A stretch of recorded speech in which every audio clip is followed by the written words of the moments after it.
Hello, Professor.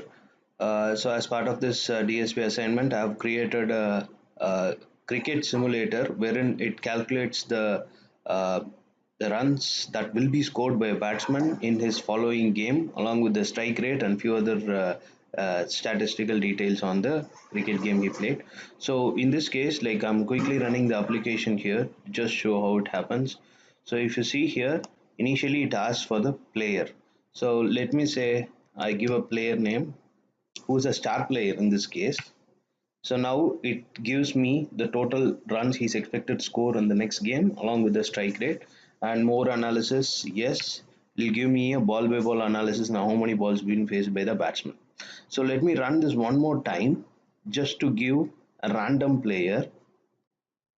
So this random player is not a recognized player, so it's asking for the highest score that has been scored by this player. So now this gives me a number of 39. That is the expected score based on the score which I gave. And again, like we can do more analysis if you want. So for this, what I have done is I've created a class, I modeled a player. So the input will be the first name as you saw here. So when you give the input, it goes and checks with the CSV file which I have already imported. In this file, you have the player detail along with the run score. So I'm just creating a random list and I'm accumulating the runs scored on a ball by ball basis. So these balls are again generated on a random basis based on the highest score. So if you see here, so this is the logic which I'm using here for randomly generating the runs based on the balls faced and appending that to the list. So this gives the returns the value of the score scored by the batsman and the number of balls he faced.